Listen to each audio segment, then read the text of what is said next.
স্বাগত। আজকে বাংলাদেশে আপনাদের সঙ্গে আছে আমি খালেদ মহিউদ্দিন। ধারাবাহিক হত্যাকাণ্ডের কারণে দেশে বিদেশে উদ্বেগের মাত্রা বাড়ছে। এই উগ্রতা ঠেকাতে পুলিশের উদ্যোগী শেষ কথা নয়, সৌবিদ্যুৎ চর্চার মধ্যে দিয়ে চেতনার জাগরণ জরুরি। এসব নিয়ে আজকের আলোচনা হুঁশিয়ার। কথা বলতে স্টুডিওতে আছেন অতিরিক্ত আইজিপি মুখলেছুর রহমান এবং বাংলা ভিশনের বার্তা প্রধান মোসাফ ফিরোজ। স্বাগত আপনাদের। জনাব মুখলেছুর রহমান, একজন পুলিশ কর্মকর্তার স্ত্রী খুন হওয়ায় আপনাদের সঙ্গে আমরাও সমবেতি। এই হত্যাকাণ্ড আপনাদের এবং আপনাদের পরিবারের পরিজনের মনোবলে কোন ধরনের প্রভাব ফেলছে? দেখুন, এই হত্যাকাণ্ড আমাদের পরিবারের উপর আসা একটা হত্যাকাণ্ড, এটা আমাদেরকে শোকাভিভূত করেছে। আমরা বেদনাহত। এই ধরনের ঘটনা কখনোই আমরা মুখোমুখি হই নাই। পুলিশের পেশা এটা অনেক পুরনো পেশা। শত বছর ধরে এই পেশার সাথে সংশ্লিষ্ট ব্যক্তিবর্গ বিভিন্নভাবে বিভিন্ন অপরাধ তৎপরতার মুখোমুখি হয়ে থাকেন, সেগুলোকে মোকাবেলা করেন এবং কখনো কখনো নিজেদের জীবনকেও উৎসর্গ করে থাকেন। ভারতীয় উপমহাদেশে আমার জানা মতে পুলিশ পরিবারের সদস্যদের উপর কোনো আক্রমণ হয়েছে এই নজির খুঁজে পাওয়া যায় না। যদি সত্যিই কোনো নজির খুঁজে পাওয়া যায় সেটা আমি জানি না, তবে একটা নজির এইবার হলো, যেটা একেবারেই কাপুরুষোচিত। আমরা একেবারেই এই ধরনের ঘটনা ঘটবে এই জন্য প্রস্তুত ছিলাম না।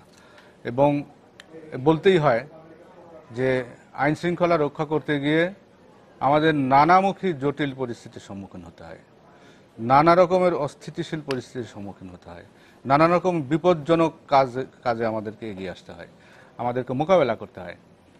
সেগুলো করতে গিয়ে আমাদের মনোবলে কোন রকম প্রতিপক্ষ যারা, আমি বলছি প্রতিপক্ষ যারা থাকে, ক্রিমিনালরা, তারা আমাদের উপর অত্যন্ত রাগান্বিত থাকে, ক্ষুব্ধ থাকে, আমাদের উপর প্রতিশোধ নিতে চায়। এটা বহু আগের থেকে হয়ে আসছে এবং আমাদের পুলিশ অফিসাররা নানানভাবে বিভিন্ন সময়ে জীবন দিয়েছেন। এতে করে কিন্তু কখনোই পুলিশি তৎপরতা বন্ধ হয়নি, অতীত থেকেও বন্ধ হয়নি এবং এখনো কোনো বন্ধ হওয়ার কোনো নমুনা নেই।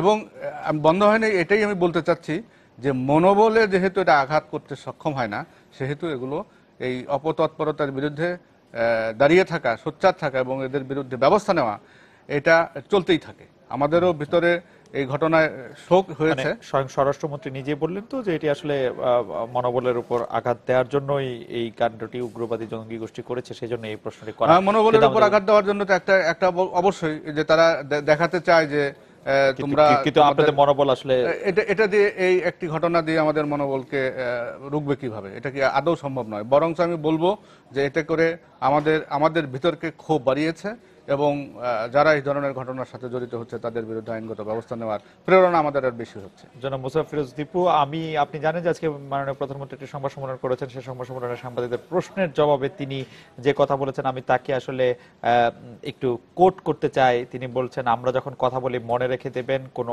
অমূলক কথা বলি না, একটা কথা ভুলে গেলে চলবে না, আমি হেড অফ দি গভর্নমেন্ট, আমার কাছে নিশ্চয়ই তথ্য আছে।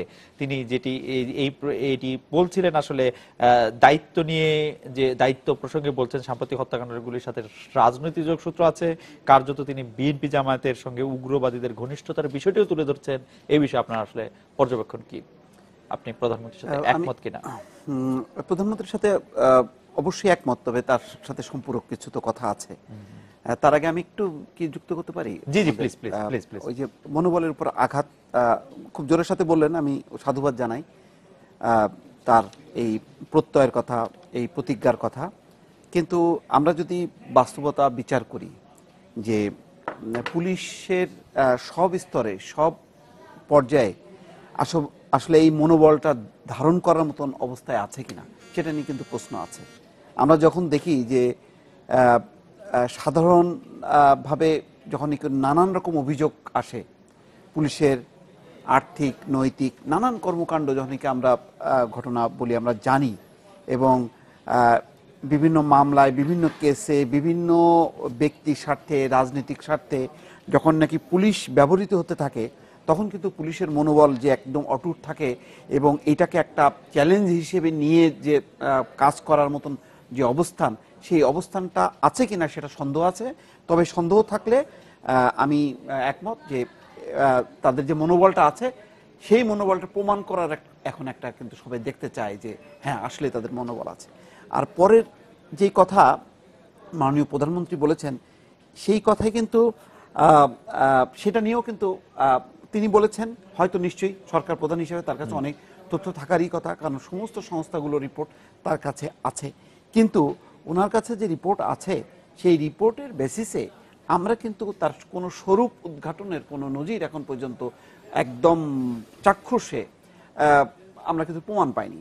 যেমন ধরেন মাহমুদুর রহমান মান্না রাষ্ট্রদ্রোহ মামলা, মাহমুদুর রহমান মান্নার কথা বলছি, তারপরে এই ধরনের আরো অনেক মামলা, কিন্তু বহু ঘটনা কিন্তু আমরা দেখি কারাগারের অভ্যন্তরে আছে।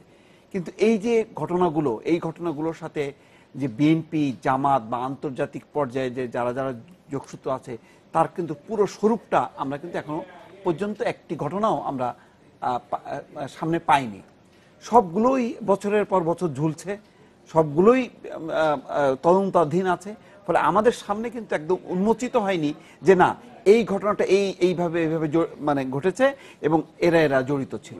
সেই ধরনের কিন্তু চাক্ষুষ ঘটনা আমাদের কাছে আসে নাই বলেই কিন্তু এখনো পর্যন্ত আমরা এই কথাই কিন্তু মাননীয় প্রধানমন্ত্রী এই কথাই কিন্তু আশ্বস্ত হতে পারছি না। জনাব মুখলেছুর রহমান, আমি এই প্রসঙ্গটিতে একটু আপনার মতামত জানতে চাইবো, পাশাপাশি যুক্ত করতে চাইবো যে মাননীয় প্রধানমন্ত্রী যেখানে বলছেন সুনির্দিষ্ট তথ্য আছে, সেখানে এগুলি ঠেকানো যাচ্ছে কিনা, ব্যর্থতাটা আসলে কোন জায়গায় বা কোন জায়গায় এটি আটকে থাকছে, আপনি যদি মুসাফ ফিরোজ যেটি বললেন তার থেকে যদি আপনি শুরু করেন। শুনেন, ব্যর্থতা আপনি যদি বলতে চান যে ব্যর্থতা, এই ব্যর্থ সারা বৈশ্বিক ব্যর্থতা। এই জঙ্গিবাদ, এই আতঙ্কবাদ একটি চাপিয়ে দেওয়া ভাবাদর্শ, দর্শন, যেটা পৃথিবীর ব্যাপক অংশ জুড়ে এই তাণ্ডব লীলা শুরু হয়েছে। এটাকে নিয়ন্ত্রণ করার জন্য ড্রোন হামলা হচ্ছে, মিসাইল হামলা হচ্ছে, যুদ্ধাবস্থা বিরাজ করছে, ট্যাঙ্ক কামান বেরিয়েছে, কিন্তু একটা নিয়ন্ত্রণমূলক অবস্থার মধ্যে রেখেছে, কন্টেইন করেছে, কিন্তু তার মূল উৎপাদন এখনো সম্ভব হয়নি। আমরা বিশ্ব পরিমণ্ডলের বাইরে নই, বাংলাদেশেও সেই বাতাসটি এসে লেগেছে এবং তারা সেখান থেকে ভাবাদর্শের দ্বারা অনুপ্রাণিত হয়ে কিছু কিছু কাজ এখানে করার চেষ্টা করছে। তো দিবুয়ের কথা ফিরে আসি। দিবুই যেখানে বলছিলেন যে যোগসূত্রের কথা বলা হচ্ছে বটে সরকারের শীর্ষ পর্যায় থেকে, কিন্তু আমরা যদি সেরকম পয়েন্ট টু পয়েন্ট বিশ্লেষণ করি, পয়েন্ট যদি আপনি জানতে চান, জি, আমাদের ধরেন মানে একটি প্রমাণও কি আমাদের সামনে আছে কি? কেন প্রমাণ নাই? কেন প্রমাণ নাই? সেটি জানতে যেমন রাজীব হায়দার হত্যাকাণ্ড, জি জি, যেমন আসিফ মহিউদ্দিনের হত্যা চেষ্টা, যেমন ওয়াসির আহমদ বাবুর হত্যাকাণ্ড, তারপরে আসলিয়া একটা ব্যাংক ডাকাতি হয়েছে, তারপরে অনন্ত বিজয় হত্যা, নীলাদ্রি চ্যাটার্জি হত্যা, ফকির রহমত, আমি ক্রমান্বয়ে সমস্তগুলোই বলতে পারবো। 3-4টে বাদ দিলে প্রতিটি ঘটনায় কিন্তু ডিটেক্টেড অবস্থায় আছে, প্রতিটি ঘটনায় কিন্তু আসামি গ্রেপ্তার আছে। প্রতিটি জামাত বিএনপির সাথে সংস্পর্শতা কি? শুনুন, জামাত বিএনপির এটাকে আমাকে বিশ্লেষণ করার প্রয়োজন পড়বে? এই সমস্ত দুর্বৃত্ত যারা এই ধরনের ঘটনার সাথে জড়িত হয়ে আমাদের কাস্টডিতে আছে, আমাদের অ্যারেস্ট অবস্থায় আছে, তাদেরকে আমরা ইন্টাগ্রেট করে পাচ্ছি কি? তাদের মূল যখন খুঁজতে যাই যে কোথা থেকে তাদের শুরু হলো, তখন তো গিয়ে দেখা যায় যে তারা একটি সংগঠনের ব্যানারে রাজনীতি করত এবং সেখান থেকেই তাদের জীবনের উত্থানটা শুরু হয়েছে এবং সেখান থেকে রক কাটা, গলা কাটা, পা কাটা, হাত কাটা, এই সমস্ত তাণ্ডব যারা ঘটিয়েছে তাদের হাতে খড়ি, তাদের হাত দিয়ে আজকে এই জঙ্গি তৎপরতার সূত্র নিহিত রয়েছে এবং এটা তো প্রমাণিত হচ্ছে যে আমরা যত ঘটনাতে এখানে কেউ কেউ বলেন যে আপনারা সূচনা থেকে উপসংহারে না গিয়ে উপসংহার থেকে সূচনা যাচ্ছেন, এই ব্যাপারটা কি, এই অভিযোগটা কি সত্য? আমরা যেটা সত্য সেটাই বলছি। আপনাকে আমি একজন অপরাধীকে গ্রেপ্তার করলাম এবং তার তত্ত্ব তালাশ করতে গিয়ে যদি দেখি তার উৎপত্তিটা অমুক জায়গা থেকে হয়েছে, একটা স্টোর হাউস থেকে আসছে, তা আমি কি সেটা বলবো না যে ওই স্টোর হাউস থেকে আসছে? আমি একটু যুক্ত করি, মানে আমি খুব সহজভাবে জানতে চাচ্ছি আসলে, যেমন ধরেন যে ঘটনাগুলো আপনি ঘটলেন, এগুলি তো আসলে সবগুলি কিন্তু চেইন ঘটনা, তাই না? মানে বিচ্ছিন্ন একটার সাথে ঘটনা আরেকটা নয়। একটার সাথে একটা সংশ্লিষ্ট যুক্ত আছে, কারণ আমরা সাম্প্রতিক সময় ইভেন আপনাদের পুলিশ কর্মকর্তার যে স্ত্রী নিহত হওয়ার ঘটনাগুলো যদি আমি যোগসূত্র করি, সবগুলো দেখা যাচ্ছে একটা যোগসূত্র। দেখেন, যদি মনে করেন একটা জঙ্গি গোষ্ঠী, আমি বিএনপি জামাত বাদই দিলাম, একটা বিচ্ছিন্ন জঙ্গি গোষ্ঠীও যদি ঘটনাটা ঘটায়, তাহলে তাদের বিস্তৃতি যদি ঢাকা থেকে টেকনাফ থেকে তেঁতুলিয়া পর্যন্ত যদি থাকে, তাহলে কোনো একটা পয়েন্টে যদি এই ঘটনার যদি ডিটেক্ট করা যায়, শনাক্ত করা যায়, আপনি বলছেন যে আসামি ধরা যাচ্ছে, হ্যাঁ আসামি আপনারা ধরলেন, সেই আসামি সূত্র ধরে আমি পুরো চেনটা কেন আমার নিজের হাতের মধ্যে এনে আমি সেটা ধ্বংস করতে পারছি না? আমার মনে হয় সেটা কিছুটা ব্যাখ্যা দিয়েছেন, কিছুটা ব্যাখ্যা অবশ্য মুখলেছুর রহমান ভাই দিয়েছেন যে আসলে এটি একটি আন্তর্জাতিক ভাবেই এটি ব্যর্থতা, কিন্তু বাংলাদেশের পুরো চেনটাকে আমি ধ্বংস করতে পারছি না। এই পুরো চেইনটা আসলে বিচ্ছিন্নভাবে কাজ করছে, সে অবশ্য আপনি এটি আপনি ধ্বংস করতে পারছেন না। এর গোড়ার সূত্রপাতগুলো তো আরো বিভিন্ন জায়গায় নিয়ন্ত্রিত হয়। এটার সাথে আন্তর্জাতিক রাজনীতি জড়িত আছে, আন্তর্জাতিকভাবে তাদের বিভিন্ন অফশুটগুলো রয়ে গেছে। বাংলাদেশ একটি এফেক্টেড রাষ্ট্র হয়েছে। না আমি বুঝলাম, আমি একটু যুক্ত করি, মানে আমি একটু জানতে চাচ্ছি, ধরেন মনে করেন আমি আপনার একজন স্টুডেন্ট, মানে ধরেন আমি মিরপুরে একটা ঘটনা ঘটালাম, তো মিরপুরে একটা ঘটনার সূত্র ধরে আমি কেন মানে অন্তত 20টা 30টা জায়গার চেনটা আমি আমার নিয়ন্ত্রণে নিয়ে এসে আমি এটাকে বিচ্ছিন্ন করতে পারছি না, সেটাকে অ্যারেস্ট করতে পারছি না? অবশ্যই। ওই যে আন্তজেলার ডাকাত দলের আপনারা একটা সদস্যকে ধরে যেমন সমস্ত ডাকাত দলকে পাকড়াও করেন। আমি উত্তর দিচ্ছি যে এখানে অনেকগুলো ঘটনা উদ্ঘাটিত হয়েছে একটা ঘটনার আসামি গ্রেপ্তার হওয়ার পর। একটা ঘটনায় আমরা গ্রেপ্তার করেছি, গ্রেপ্তার করে ইন্টারোগেশন করার পরে দেখা যাচ্ছে যে একটা সিরিজ সে বলে দিচ্ছে যে এই ঘটনার সাথে জড়িত ছিলাম, আরেকটি ঘটনার সাথে জড়িত ছিলাম, আরেকটি ঘটনার সাথে জড়িত ছিলাম, ফলে এগুলো উদ্ঘাটিত করতে আমাদের সুবিধা হয়েছে। ওই চেনটা ধরেই আমরা কিন্তু এগিয়েছি, এবং বেশিরভাগ ক্ষেত্রে 4-5টা ঘটনা বাদ দিলে প্রত্যেকটা ক্ষেত্রেই আমরা এর মূল জায়গাটা উদ্ঘাটন করতে সক্ষম হয়েছে। এখন এগুলো তদন্তের জায়গা, এগুলো একটা গোপন বিষয়, এগুলো তাহলে নিয়ন্ত্রণ হচ্ছে না কেন? নিয়ন্ত্রণ হবে, আপনি রাতারাতি এটাকে নিয়ন্ত্রণ করা অবশ্যই একটু কঠিনই আছে। আমরা একটা বিরতি নেব, কিন্তু আমরা যেটি জানতে চাইবো জনাব মুখলেছুর রহমান, আপনারা যেহেতু নিয়ন্ত্রণ করাটা রাতারাতি সম্ভব নয়, যেহেতু এটা আন্তর্জাতিক ব্যাপার আছে, সেই জন্য সেটিকে অস্ত্র হিসেবে ব্যবহার করে এই সরকারের যারা রাজনৈতিক প্রতিপক্ষ আছে তাদের ঘায়েল করার চেষ্টা করছেন কিনা নানাভাবে, যে মানে যেহেতু মানে আমরা কোনো রাজনৈতিক দলের সদস্য সেইভাবে চিহ্নিত করি না। এখন একটা ক্রিমিনাল সে কোনো রাজনৈতিক সংগঠনের সাথে হতে পারে, এবং আমরা কিন্তু ক্রিমিনালকে ক্রিমিনাল বলছি। এখন যখনই দেখা যায় যে সে একটি সংগঠনের সাথে জড়িত, তখনই অন্য আরো 10 জন মানুষ বলবে স্বাভাবিকভাবেই বলবে যে এরা ওই সংগঠনের সাথে জড়িত, ওই সংগঠন থেকে এটা উৎপত্তি হয়েছে। কিন্তু আমরা প্রফেশনাল হিসাবে সবসময় অপরাধীকে অপরাধী বলি, এখানে রাজনৈতিক অপরাধ বলে কোনো কিছু। আচ্ছা, আমরা একটা বিরতি নিয়ে ফেরার পরে আপনার কাছে একটু জানতে চাইবো যে টার্গেট কিলিং এর পিছনে দেশি বিদেশি ষড়যন্ত্র থাকার কথা বলছেন স্বরাষ্ট্রমন্ত্রী, বিদেশি ষড়যন্ত্র বিষয়ে আপনারা কি বলবেন? আপনাকে একটু মনে করিয়ে দিতে চাই, আপনারা এবার সরকারের মন্ত্রীরা আইএস এর দাবি পুরোপুরি নাকচ করেছেন। আইএস এর নামে কথিত দায় স্বীকারের বিবৃতি তারপরও থেমে নেই। স্বরাষ্ট্রমন্ত্রী মোসাদ জড়িত থাকার ইঙ্গিত দিলেও ইসরায়েল সরকার জড়িত নয় বলে জানাচ্ছেন।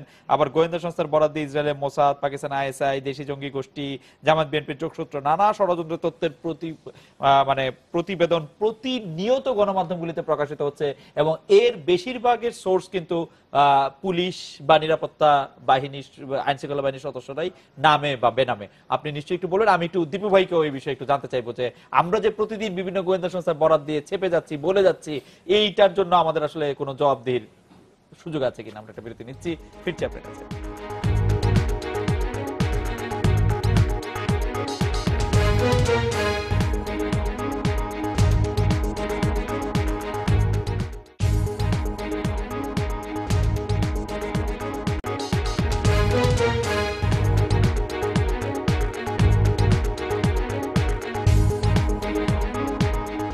ফিরে এলাম আজকের বাংলাদেশে। জনাব মুখলেছুর রহমান, দেশি বিদেশি ষড়যন্ত্র থাকার কথা বলছেন স্বরাষ্ট্রমন্ত্রী, বিদেশি ষড়যন্ত্র বিষয়ে আসলে কি বলবেন? কি ধরনের বিদেশি ষড়যন্ত্র থাকতে পারে? আমি বলতে চাই যে বাংলাদেশকে নিয়ে বিভিন্ন নেতিবাচক প্রচারণা বিভিন্ন সময়ে ছিল। আমরা তলাবিহীন ঝুড়ি হিসাবে আখ্যায়িত করেছে আমাদেরকে ইন্টেনশনালি। আমরা যখন উন্নতি করতে গিয়েছি, দাঁড়িয়েছি, বিভিন্ন সময় বাধা এসেছে। যুদ্ধ অপরাধীদের বিচার যখন শুরু হয়েছে, তখন একটি দেশ তারা হেন কোনো পন্থা অবলম্বন করে নাই, প্রকাশ্যেই চেষ্টা করেছে যাতে এগুলাকে বানচাল করা যায়, এবং কারো কারো ফাঁসি হওয়ার পরে পার্লামেন্টে পর্যন্ত সেই দেশে নিন্দা প্রস্তাব জানিয়েছে এবং এদের প্রতিবাদ করেছে। তারা তাদের রাষ্ট্রের সর্বোচ্চ খেতাব পর্যন্ত এই সমস্ত ব্যক্তিবর্গকে দেওয়ার কথা উঠিয়েছে। তাহলে কি এটা দুয়ে দুয়ে চার হয় না? তারা প্রকাশ্যে এটা প্রকাশ্যেই বলছে, প্রকাশ্যেই একটি রাষ্ট্রের আভ্যন্তরীণ বিষয়ে হস্তক্ষেপ করছে। সেখানে ষড়যন্ত্র থাকবে না, সেটা তো বলা একেবারেই ঠিক হবে না। বরঞ্চ আমাদের বলা উচিত, অবশ্যই এগুলো একটা আন্তর্জাতিক ষড়যন্ত্রের মধ্যে আমরা সময় পার করছি, এবং তারই কিছু কিছু কর্মকাণ্ডের জন্য বাংলাদেশে জঙ্গি তৎপরতার বিস্তার লাভ করেছে। এবং সেই দেশটি এটা হলো সন্ত্রাসের কুকুন। ওখান থেকেই সন্ত্রাস রপ্তানি হয়েছে দেশে দেশে, বিদেশের বিভিন্ন দেশে, আমি নাম বলতে চাই না, বিভিন্ন দেশে দেশে সন্ত্রাস রপ্তানি হয়েছে। তারাই সন্ত্রাসের সূতিকাগার, এবং সেখান থেকে বাংলাদেশেও যে সন্ত্রাস তারা তৈরি করার চেষ্টা করবে না, এই ষড়যন্ত্রের দিকটা যদি আমরা মাথায় না রাখি, তাহলে তো আমরা ভুল করব। জনাব মুসাফির, আমি প্রশ্নটি আপনাকে অন্যভাবে করতে চাই যে গোয়েন্দা তথ্যের বরাত দিয়ে যে গত কয়েকদিন ধরে, 2 দিন যদি আমি স্পেসিফিকলি বলি, যে একই কায়দায় হত্যার নেপথ্য কারণ বের করা যে প্রতিবেদন ফলাও করে গণমাধ্যমে প্রকাশ করছে, এসবের বস্তুনিষ্ঠতা নিয়ে আপনার পর্যবেক্ষণ কি? মানে ইসরায়েলি গোয়েন্দা সংস্থা মোসাদ, পাকিস্তান আইএসআই, বিএনপি, জামাত, জেএমবি, আনসারুল্লাহ বাংলা টিম, নানা রকম যোগসূত্রের খবর দিচ্ছে মিডিয়া। মূলত এই খবরগুলি পাওয়া যাচ্ছে কিন্তু পুলিশ বা অন্যান্য আইন শৃঙ্খলা বাহিনী, গোয়েন্দা সংস্থার নাম প্রকাশে অনিচ্ছুক সূত্রের বরাত দিয়ে। এই ব্যাপারে আপনার পর্যবেক্ষণ? না, এটা তো আসলে মানে যথেষ্ট আমি মনে করব যে এই ভ্রান্তি তো আছে। তো যেটা হয় যে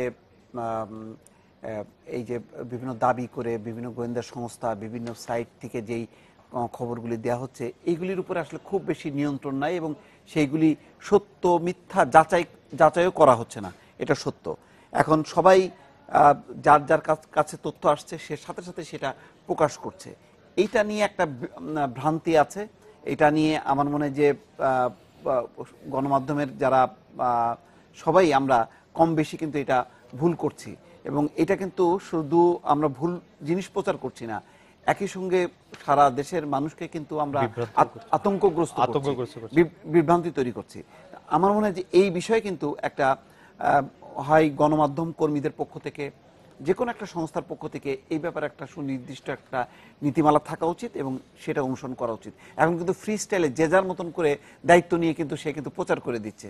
যেহেতু প্রচার করে দিয়ে এটার ব্যাপারে কোনো মানে কাউন্টার কোনো পার্ট নাই যে এটার প্রতিবাদ করবে, সুতরাং এটার কিন্তু এই সুযোগ নিয়ে কিন্তু সবাই যার যার মতন কাজ করছে। আমার মনে হয় যে এই ক্ষেত্রে একটা ভ্রান্তি একটা কাজ করছে সবার মধ্যে। দিবু, আপনি নিশ্চয়ই জনাব মুখলেছুর রহমানকে অনেকদিন ধরে চিনেন, পুলিশ রিফর্ম নিয়ে তিনি অনেক কাজ করেছেন, সেজন্য আমি একটা একাডেমিক বিষয়ে একটু আপনার কাছে একটু জানতে চাইবো। দিবু ভাই, আপনিও যদি একটু করেন, স্বরাষ্ট্রমন্ত্রী কি আসলে পুলিশের একজন লোক? স্বরাষ্ট্রমন্ত্রী কি কার্যত পুলিশের একজন হতে পারেন? মানে আমি যদ্দূর বুঝি যে স্বরাষ্ট্রমন্ত্রী পলিসি ঠিক করবেন, মাননীয় প্রধানমন্ত্রীর সাথে পলিসি নিয়ে আলোচনা করবেন, সংসদে জবাবদিহি করবেন, কিন্তু ডেইলি পুলিশিং এর কাজে তার সংশ্লিষ্ট হওয়াটা আসলে কতটা যুক্তিযুক্ত? যে কোনো হত্যা মামলা, যে কোনো কিছু নিয়ে তিনি যে বক্তব্য দেন সেটা আসলে কতটা গ্রহণযোগ্য? আমি বুঝি যে মানে হি ইজ ইউর বস, আপনি চট করেই কোনো কিছু, কিন্তু আমি আসলে একাডেমিক ভাবেই জানতে চাচ্ছি স্বরাষ্ট্রমন্ত্রী আসলে কতটা পুলিশ, কতটা আইনের এক্সটেন্ডেড হ্যান্ড? না, তিনি তো পুলিশেরই মন্ত্রী না, মানে তিনি পুলিশ কিনা, তিনি আইনের এক্সটেন্ডেড হ্যান্ড বলা যাবে কিনা? তিনি পুলিশ হবেন কেন? উনি তো একজন আইন প্রণেতা, উনি parliament member. Yes, he is a parliament member, but কিন্তু উনি তো কাজটি করেন আইন শৃঙ্খলার সাথে সম্পৃক্ত হয়ে। এবং উনি কোন মন্ত্রণালয় নিয়ে কথা বলবেন? না, মন্ত্রণালয় নিয়ে কথা বলবেন, কিন্তু যিনি কেস নিয়ে কথা বলেন, তিনি মামলার অগ্রগতি নিয়ে কথা বলেন, তদন্ত নিয়ে কথা বলেন। এখন যখন আপনি তাকে প্রশ্ন করবেন, আপনি তো প্রশ্ন কেন করছেন তাকে? উনি তো যদি মনে হয় যে উনি পুলিশের সদস্য নয়, তাহলে আপনি তাকে প্রশ্নটা কেন করছেন? আমি আপনাকে প্রশ্ন করছি তিনি পুলিশের সদস্য কিনা। যেহেতু না, উনি পুলিশের সদস্য হবেন কিভাবে? এটা তো উনি কি চাকরি করেন? পুলিশ যেমন আইনের একটা এক্সটেন্ডেড হ্যান্ড, পুলিশ তো একটা সার্ভিস, আচ্ছা। উনি তো সার্ভিসটা করেন না, কাজে এই প্রশ্নটাই আসবেই বা কেন? না দিবে, আমরা আসলে এই প্রতিদিনের তদন্ত নিয়ে পুলিশ কি প্রধানকে মানে পুলিশ প্রধানকে প্রশ্ন না করে বা পুলিশের সশস্ত্র কর্ম আমরা নীতি নির্ধারককে কেন প্রশ্ন করি, আইন প্রণেতাকে কেন না, প্রশ্ন করি? সেটাও তো ওই যে উনি উত্তর দিলেন যে এটা স্বরাষ্ট্রমন্ত্রীকে আসলে প্রশ্ন করা হয় বলে তিনি উত্তরটা দেন, কিন্তু আসলে পুলিশের পক্ষ থেকেও আবার আছে যে এই সমস্ত কেসগুলির ব্যাপারে পুলিশের যে নিয়মিতভাবে তথ্য ব্রিফিং, সেই ব্রিফিংটা না থাকা হয়তো অন্যতম কারণ। হয়তো অনেক পুলিশ অফিসার তারা না, মুখ খুলতে চান না। দিয়ে থাকি। না, ব্রিফিংগুলি দিলে কিছু স্বরাষ্ট্রমন্ত্রী কিছু বললেই সেটা যেহেতু তিনি একজন আইন প্রণেতা, সেজন্য পলিটিক্যাল পার্টির একটা অংশ, সেজন্য ব্যাপারগুলি তবে অনেক বেশি স্বরাষ্ট্রমন্ত্রী তার কার্যপরিধিটা তার নিজের একটু জানার দরকার, যে তিনি মানে কোন পর্যায়ে কতটুকু বলতে পারবেন। তিনি এই যে দুইটা জিনিস, যে একেবারে স্পেসিফিক মামলার তদন্ত যে বিষয়গুলো সেগুলি পুলিশ Case to জড়িত, case to এটা case বিভাগের ভিত্তিতে, ব্যাপার, case to case পুলিশ ভিত্তিতে। ডিপার্টমেন্ট তার মতন করে সেটা বলবে। কিন্তু তিনি যদি যেহেতু উনি নীতি নির্ধারক, সুতরাং আইন ওনার প্রণেতা। আইন প্রণেতা, ওনার সাথে রাজনীতির সংস্রব আছে, সুতরাং উনিও যদি কোনো মামলা বা তদন্তে যদি উনি আগেভাগে বলে ফেলে যে এইসব ঘটনার না সঙ্গে দিবে, আমার এটা নিশ্চয়ই জনাব মোখলেসুর রহমান বলবেন যে আমার যেখানে জানার ইচ্ছা যে পুলিশ বিভাগ কিন্তু সরাসরি বিচার বিভাগের একটি অংশ, তো যিনি পুলিশ নন তিনি পুলিশিং নিয়ে কথা বললে তো এটা একটা problem। এখানে কথা হলো যে যখন কোনো ঘটনা ঘটে, চাঞ্চল্যের সৃষ্টি করে, আপনার যখন দায়টা কাঁধে নেওয়ার বিষয়টা আসে, যে কার কাঁধে গিয়ে দায়টা পড়বে, তা ঠিক, হ্যাঁ তাই তো। যাই এখন পুলিশের যদি কোনো ব্যর্থতা থাকে, দায়টা তো পুলিশের উপরেই আসা উচিত। রাইট, হ্যাঁ, Right. পুলিশকেই অ্যাকিউজ করা উচিত যে Right. তুমি এই কাজটি করতে পারছো না, তুমি ব্যর্থ হচ্ছ। কিন্তু আমরা প্রতিনিয়ত দেখি কি, যে পুলিশই কোনো ব্যর্থতা অথবা তার কোনো কাজে জুৎসই মতো হচ্ছে না এমন যদি প্রতিভাত হয়, এমন যদি মনে হয়, তাহলে তার দায়টা গিয়ে সরকারের উপর গিয়ে ঠেকছে। এবং প্রতিনিয়তই আমরা দায়টা সরকারের উপর চালানোর চেষ্টা করছি, পুলিশের উপর দায় থেকে নিয়ে সরকারের উপর দিচ্ছি।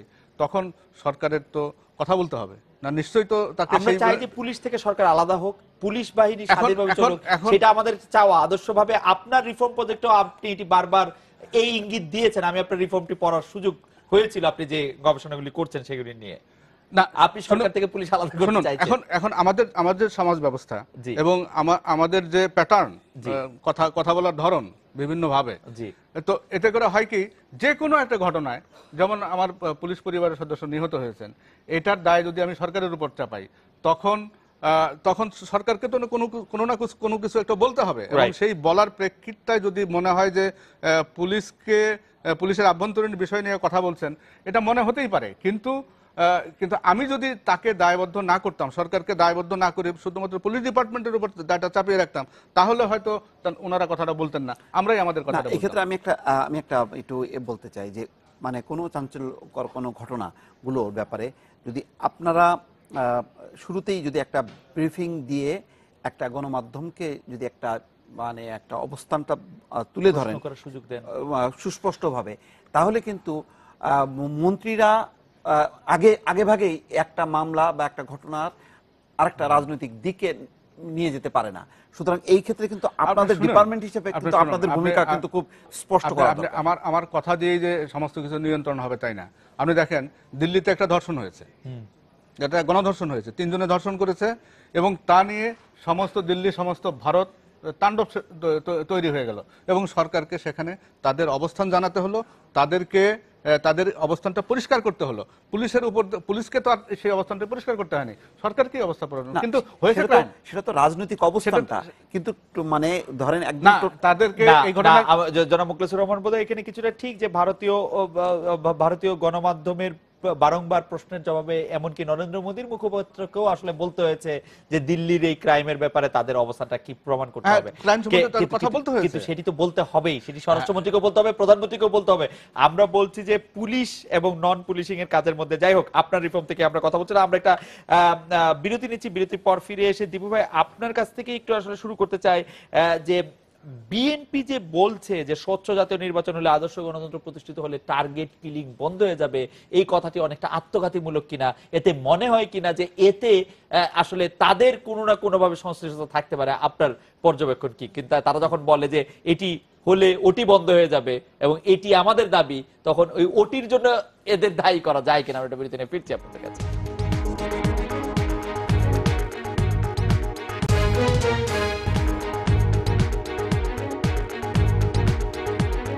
ফিরে এলাম আজকে বাংলাদেশে। দিওয়া, প্রশ্ন ছিল হচ্ছে যে বিএনপি যে বলছে আদর্শ গণতন্ত্র থাকলে টার্গেট কিলিং থাকতো না, সেটাতে দায় আসলে অনেকটা তাদের উপরে পড়ে কিনা, মানে না পড়ে না। এটা হলো একটা মানে একটা সামগ্রিকভাবে একটা বক্তব্য যে আমরা কি দেখি।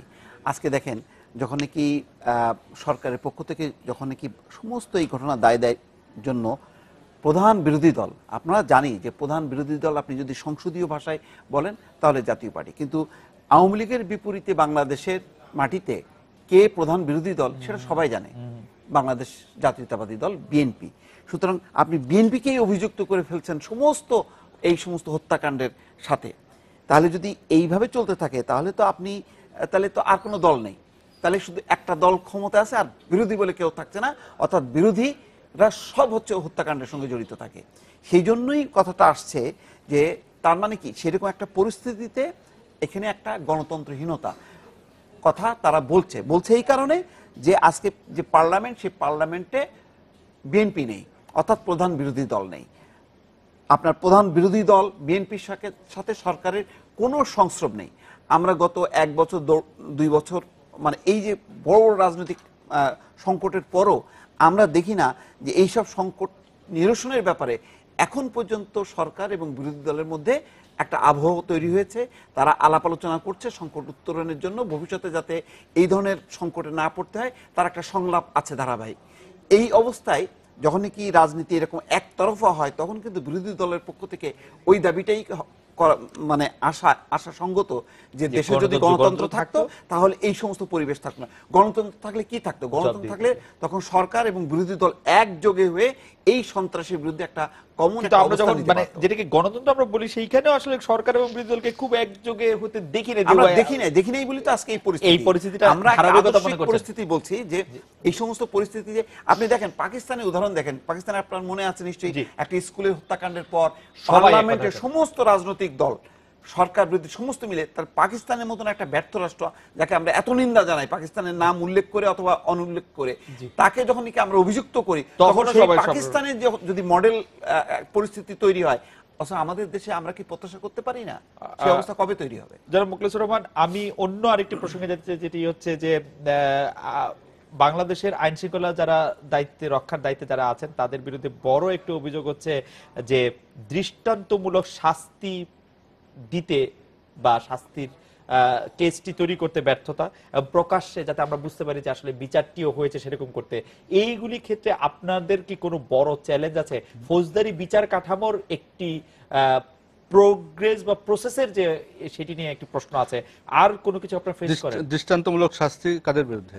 যারা এই ধরনের অপরাধ করছে, যাদেরকে আপনারা লোকেট করছেন, তাদেরকে দ্রুত শাস্তির আওতায় তাদেরকে শাস্তির আওতায় দ্রুত প্রকাশ্যে শাস্তির আওতায় আনা, দৃষ্টান্তমূলক শাস্তির ব্যবস্থা করা, দ্রুত বিচার ব্যবস্থা করা। আপনারা কি ভুলে গেছেন যে শায়েখ রহমান বাংলা ভাই এদের ফাঁসি হয়েছে?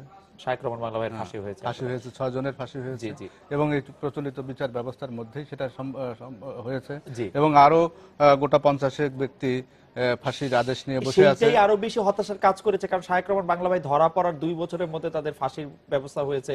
এদের ঘটনার যদি প্রথম ঘটনাটি ধরি তাহলে 3 বছর পরও আসলে আমরা ওরকম কিছু দেখি নাই। সাগরুনির কথা বলে আমাদের 4 বছর 5 বছর। আমি একটা উদাহরণ দেই। জি, মুম্বাই অ্যাটাক, জি 93 সনে, হ্যাঁ, জি বিচার শেষ হলো এই গত কয়েক মাস আগে।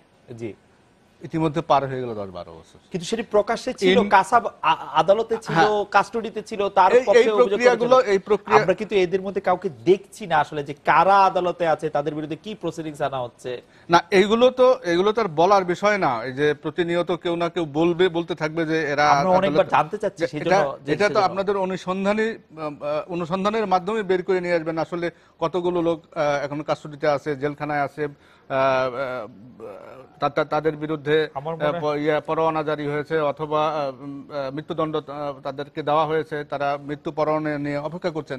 এগুলো তো খুঁজে বের করে নিয়ে আসবেন, এগুলো নিয়ে আপনারা কথা বলতে পারেন। আমি বলতে চাচ্ছি যে আপনাকে সহায়তা, আসলে এই উদ্বেগ উৎকণ্ঠাটা হচ্ছে এই কারণে যে মনে একটা পারসেপশন দাঁড়িয়েছে এরকম যে বোধহয় অতীতের অনেক ঘটনাগুলোর দ্রুত বিচার হচ্ছে না বলেই ঘটনাগুলো আরো বাড়ছে। এই ধরনের একটা পারসেপশনের মধ্যে এই ধরনের পারসেপশনের মতো তৈরি হচ্ছে। এখন বিচার এটা কেন? বিচার একটা কতগুলো স্টেপ আছে, ধাপ আছে, ক্রমান্বয়ে সেগুলো সম্পন্ন না করে বিচারটা শেষ করা যাবে না। এগুলোকে আমাদের অনুসরণ করতেই হবে। সেখানে যদি কিছু সময় লাগে সেই সময়টুকু আমাদেরকে দিতে হবে। শর্টকাট ওয়েতে গেলে বিচারটা ঠিকঠাক মতো হবে না।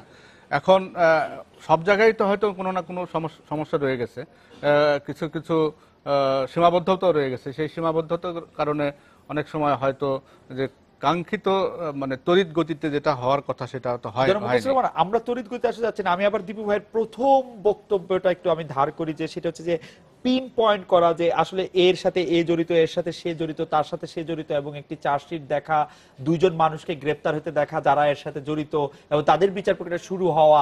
ঠিক আছে, তারা দোষী নাও হতে পারে, সেটি একটি বিচার প্রক্রিয়ার অংশ, কিন্তু আমাদের তো আসলে চোখের সামনে থাকা যে এটি। এবং আমি একটু সাপ্লিমেন্ট করি, একই সঙ্গে আপনি উত্তর দিতে পারবেন। সেটা হলো যে দেখেন, আপনারা কিন্তু ঘটনার সঙ্গে জড়িত হয়তো 2-3 জন আসামি ধরছেন, এবং এরা কিন্তু যারা আসামি এরা কিন্তু খুব উল্লেখযোগ্য নাম করা কোনো ব্যক্তি না। এই যে মূল রুটে যাওয়া, আপনারা বলছেন যে এর পেছনে তো নিশ্চয়ই নির্দেশদাতা আছে, এবং নির্দেশদাতারা রাজনৈতিকভাবে অনেক শক্তিশালী। আমরা ওইসব নির্দেশদাতা যারা, তাদেরকে সহ আমরা দেখতে চাই, আমরা শুধু আসামিদেরকে দেখতে চাই। যারা মুখলেসুর রহমান, আমরা একটা বিরতি নিয়ে আসি। আমরা মনে হয় যে ওই নির্দেশদাতা এবং দৃষ্টান্তমূলক শাস্তি এই ব্যাপারেও আমাদের দর্শকদের একটু প্রশ্ন রয়েছে, যে প্রকাশ্যে আমরা যাতে বুঝতে পারি যে তাদের শাস্তি হচ্ছে। যেমন আপনার নিশ্চয়ই মনে আছে বিশ্বজিৎ হত্যাকাণ্ডের পর কিন্তু আপনারা বিশ্বজিতের হত্যাকাণ্ড যারা ঘটিয়েছিল তাদেরকে আপনারা বিচারের সম্মুখীন করেছেন, তাদের ফাঁসি হয়েছে। তো এরকম কোনো কিছু আসলে আমরা দর্শকরা দেখতে চাইছে। পাশাপাশি দর্শকরা আরেকটি প্রশ্ন করছেন যে সাম্প্রতিক বা গত 2-3 দিনে যে বিচার বহির্ভূত হত্যাকাণ্ড বা বন্দুক যুদ্ধে মারা যাওয়া বা ক্রস ফায়ার বা শুট আউট, যেরকমই বলি না কেন, সেটার সাথে আসলে এই জঙ্গিদের উত্থান, উগ্রবাদীদের আসলে কোন রকম কোনো সম্পর্ক রয়েছে কিনা, আমরা এটা বিরতি নিয়ে ফিরছি আপনার কাছে এই প্রশ্নগুলি নিয়ে।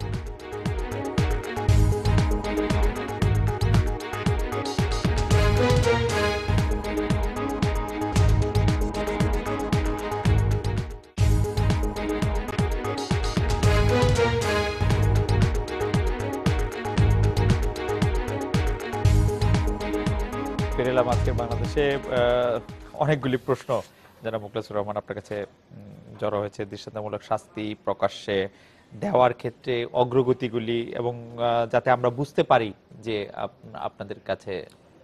আমি আবার একটু উনি বলার আগে আমি একটু জাস্ট আপনি একটু পারলে উত্তর দিন আর কি, যে আসলে হচ্ছে কি আমরা আশ্বস্ত হতে পারছি না এই কারণে যে আমরা এই যে কিছু ঘটনার সাথে জড়িত বা প্রত্যক্ষ যারা হত্যাকাণ্ডের সাথে যুক্ত, তাদের গ্রেপ্তারেই আমরা মানে স্বস্তি পাচ্ছি না। এই যে মনে করেন এর আগে ইতিপূর্বে এই পুলিশেরই মানে অনেক দৃষ্টান্ত আছে, যে শেখ আব্দুর রহমান, বাংলা ভাইয়ের মতন এই সমস্ত রাঘব বোয়াল, মানে বড় বড় এদেরকে বিশ্বজিতের যারা মেরেছে তারা ছাত্রলীগের সদস্য ছিল। আমরা চাচ্ছি যে আপনারা এই রুটের গোড়াতে যে এই যারা রাঘব বোয়াল, তাদেরকে আপনারা আইনের আওতায় আনেন।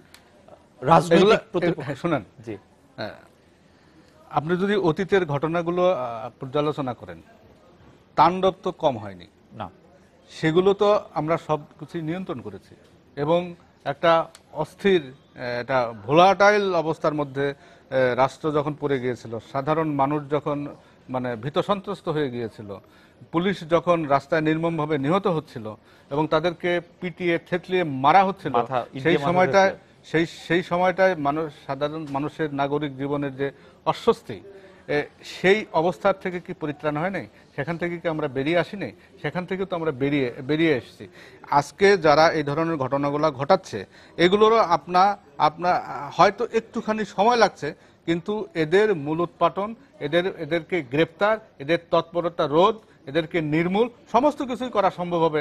আমরা অতীত থেকে যদি ইনফারেন্সটা টানি, ওখান থেকে যদি উদাহরণটা নেই, তাহলে আমি বলবো যে অতীতেও যেমন আমরা সফল হয়েছি, ভবিষ্যতেও আমরা সফল হব।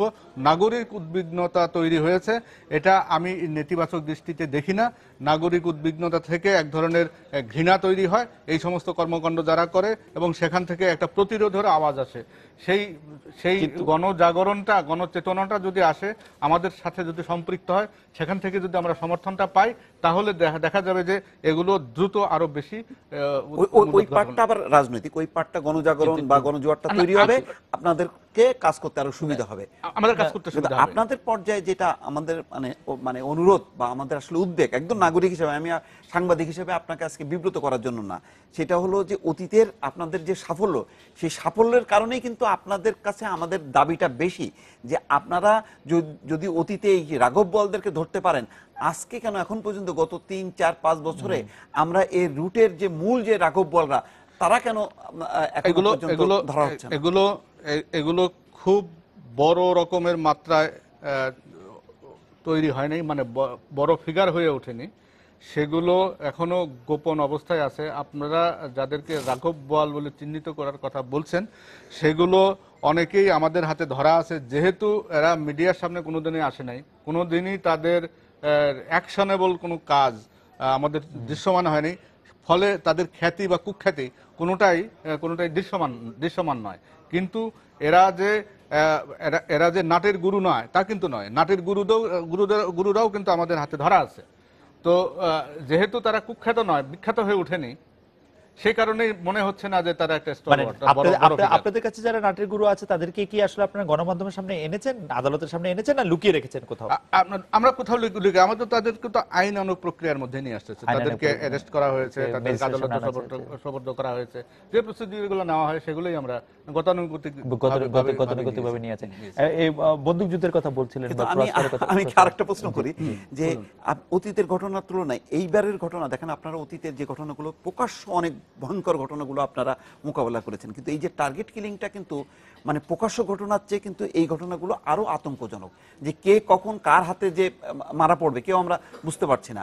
এই কারণেই কিন্তু বেশি চাপটা আপনাদের উপরে, বেশি দায়িত্বটা আপনাদের উপরে, যে আমরা মানে আতঙ্কটা আরো বেশি করে ছড়াবো কিনা, জনজীবন কি থেমে গেছে কিনা, মানুষের স্বাভাবিক জীবনযাত্রা বন্ধ হয়েছে কিনা, মানুষের ব্যবসা বাণিজ্য, অফিস আদালতে চলাফেরা, রাস্তায় কোনো কিছু বাধা সৃষ্টি হয়েছে কিনা, এগুলা হয়নি। কিন্তু এই যে বিভিন্ন জায়গায় দুই একটা করে ঘটনা ঘটছে, সেগুলো জনমানসে এক ধরনের উদ্বিগ্নতা তৈরি করছে এবং এটার একটা প্যাটার্ন তৈরি হয়েছে। শুনুন, আমাদেরকে একটু সময় তো দিতে হবে। জি, সময়ের কথা আপনি বারবার বলছেন, আপনি কি বন্দুক যুদ্ধের কথা বলবেন, যে বন্দুক যুদ্ধের সাথে এর কোনো সংশ্লিষ্টতা রয়েছে? বন্দুক যুদ্ধ হলো, আমাকে যদি কেউ আক্রমণ করে, সেই ক্ষেত্রে আমার হাতে একটা বন্দুক আছে, সেটাকে আমার ব্যবহার করতে হবে। আমি যদি সেই বন্দুকটা ব্যবহার না করতে পারি, তাহলে আগামী কালকেই আপনার সকালবেলা বলবেন যে পুলিশকে বন্দুক দিয়ে দরকারটা, পুলিশটা বন্দুক। ঠিক আছে, তাহলে আরেকটি প্রসঙ্গ আমাদের দর্শকরা যেটি বলছেন, যে এইবারের ইউনিয়ন পরিষদ নির্বাচনে যে 100-র বেশি লোক মারা গেল, সেটি পুলিশ বিভাগের একটি অনেক বড় ব্যর্থতা কিনা, আইন শৃঙ্খলা বাহিনী যারা আইন শৃঙ্খলার দায়িত্বে যারা আছেন তাদের একটি বড় ব্যর্থতা আমরা এটা বলবো কিনা? সর্বকালের সবচেয়ে বেশি সহিংস নির্বাচন এটিকে বলা হচ্ছে, যদিও আমি জানি যে সবচেয়ে বেশি খুন এতে এই নির্বাচনেই হয়েছে, ব্যাপারটা এরকম না, অতীতে হয়েছে, কিন্তু এইটি অতীতে হয়েছে এরকমই খুন খারাপে আগেও হয়েছে। মানে কি 100 ক্রস করেছে, 4000 ইউনিয়ন যখন নির্বাচন হয়েছে তখন কিন্তু এত গুরুত্ব গণমাধ্যমে আসলে পায়নি। আমি একটি গবেষণা কর্মের মধ্যে দেখছিলাম যে খুন হয়েছে, সংখ্যাটা কত ছিল, সংখ্যাটা হচ্ছে, আমি আজকে পড়ছিলাম যে 88 সালে যে ইউনিয়ন পরিষদ নির্বাচন হয়েছে সেটাতে 88 ছিল খুনে হওয়ার সংখ্যাটা, কিন্তু প্রকৃত সংখ্যা, যেহেতু আমি গবেষক দলের সাথে কথা বলছি, প্রকৃত সংখ্যাটি তার চেয়ে অনেক বেশি হতে পারে, কারণ সবগুলি ইউনিয়ন পরিষদের খুনের খবর এখনকার মতো এত সহজে আসা সম্ভব হয়নি, মানে, এবং সেটি খুব সাইন্টিফিক হিসাবে 88 না, গতের মধ্যে হিসাবে। কিন্তু এইবার যে 100 জন মারা গেল, সেইটার দায়িত্ব পুলিশরা, সেটার দায়িত্ব পুলিশের উপর দিতে চাচ্ছেন। কতগুলো সেন্টার, কত সংখ্যক পুলিশ আছে, জি, এটা কি মানে পুলিশ দিয়ে একটা চাদর দিয়ে মুড়িয়ে দেওয়ার বিষয়? নির্বাচন করবেন আপনি, আপনারা যে অনেকগুলো অস্ত্র লাইসেন্স দিলেন, আপনারা যে সংসদ নির্বাচনের সময় অস্ত্র তুলে নেন মাঠ থেকে, ইউপি নির্বাচনের সময় যে তুলে নেন, সেখানে কি অস্ত্র ব্যবহৃত হয়েছে কিনা? অস্ত্র ব্যবহৃত হয়েছে, তো অস্ত্র কোথায় ব্যবহৃত হয়েছে? এগুলো তো মানে দুই প্রতিপক্ষ মেম্বারদের, কখনো কখনো চেয়ারম্যানদের প্রতিপক্ষ, কেন আসলে ইউনিয়ন পরিষদ নির্বাচন অস্ত্র তুলে নেওয়া হয় না কেন? শুনেন, অস্ত্র তোলা না তোলা, জি, এটা দিয়ে আপনি এই ঘটনাগুলার পরম্পরা বিচার করতে পারেন না।